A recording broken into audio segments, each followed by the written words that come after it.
Caros alunos, iniciamos agora uma sequência de 5 aulas relativas ao conteúdo da disciplina de conceitos de Física A.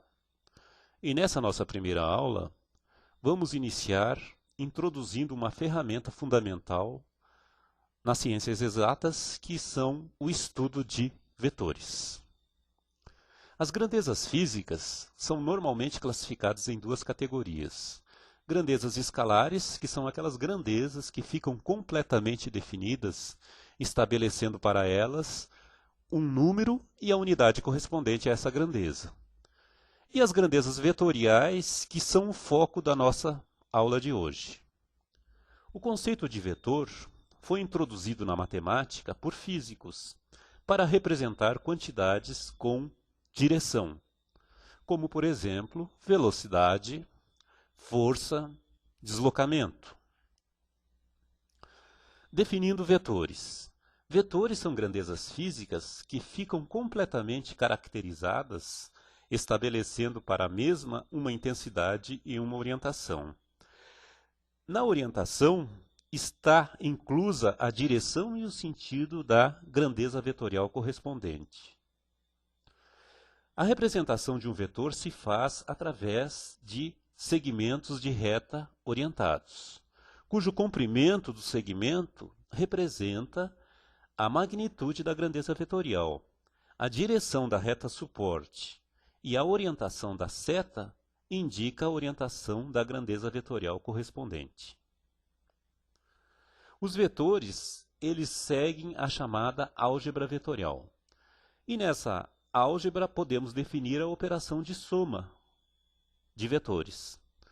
Dados dois vetores A e B, como encontramos o vetor que representa a soma?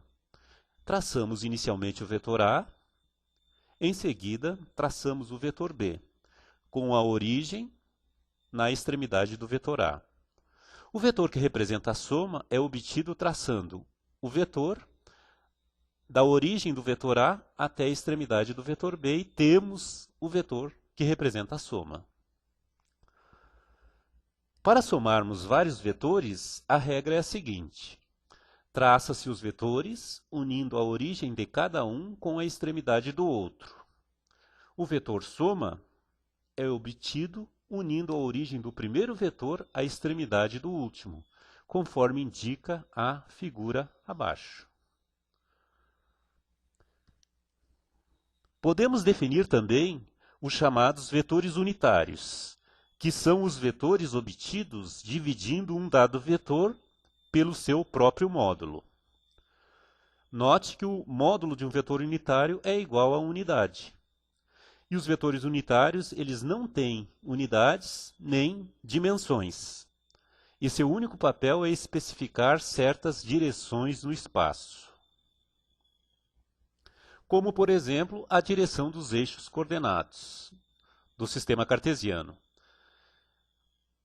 Podemos definir essas direções através de vetores unitários que constituem a chamada base canônica do sistema cartesiano. Essa base canônica é designada pelos vetores I, J, K. Assim, qualquer vetor no espaço cartesiano pode ser escrito como uma combinação linear dos vetores da base canônica. Produto entre dois vetores. Quando multiplicamos dois vetores, podemos obter como resultado um número ou um novo vetor. Quando o resultado da multiplicação entre dois vetores for um número, esse produto é chamado produto escalar. Como podemos definir o produto escalar? Dado dois vetores A e B no plano, formando um certo ângulo θ entre si, o produto escalar entre esses dois vetores é escrito da seguinte forma: A escalar B é igual ao módulo do vetor A vezes o módulo do vetor B vezes o cosseno do menor ângulo formado pelos dois vetores. Então, note que o produto escalar é sempre um número, por isso o nome produto escalar. Algumas propriedades do produto escalar. Como o produto escalar é um número, A primeira propriedade que surge é a propriedade comutativa. A escalar B é igual a B escalar A. Temos também a propriedade distributiva. Quando somamos os vetores A mais B e multiplicamos escalarmente pelo vetor C, isso é igual a A escalar C mais B escalar C. Note que se os vetores A e B forem perpendiculares entre si, o produto escalar entre esses dois vetores é sempre nulo, pois o ângulo entre eles é 90 graus. Algumas aplicações do produto escalar: podemos fazer o produto escalar entre dois vetores através das suas componentes cartesianas, conforme mostra os resultados do cálculo aí na sua transparência. A componente de um vetor em uma dada orientação também é uma outra aplicação do produto escalar. E uma terceira aplicação seria o cálculo do módulo da resultante entre esses dois vetores, conforme está mostrado aí na transparência. O produto entre dois vetores também pode resultar um novo vetor. Nesse caso, o produto é chamado produto vetorial. Então, dados os dois vetores A e B no plano, formando um certo ângulo θ entre si, o produto vetorial entre esses dois vetores é definido como um novo vetor C, com as seguintes características. A direção desse vetor C é sempre perpendicular ao plano formado pelos vetores A e B. O módulo do vetor C é igual à área do paralelogramo formado pelos vetores A e B. E o sentido do vetor C, ele segue a chamada regra da mão direita, conforme está indicado aí na figura.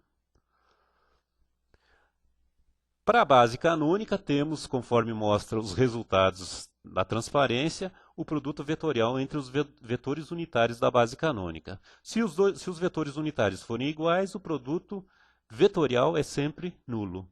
Se eles forem diferentes, eles seguem a chamada regra da mão direita.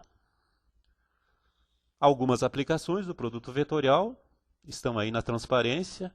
Dados dois vetores A e B nas suas componentes cartesianas, o produto vetorial pode ser escrito na forma do determinante de uma determinada matriz, onde na primeira linha estão os vetores unitários da base canônica, na segunda linha estão as componentes do primeiro vetor que vem no produto, que no caso é o vetor A, e na terceira linha estão as componentes do segundo vetor que vem no produto, que no caso é o vetor B. Encerramos aqui a nossa primeira aula e deixamos alguns exercícios propostos para o aluno discutir com o seu professor.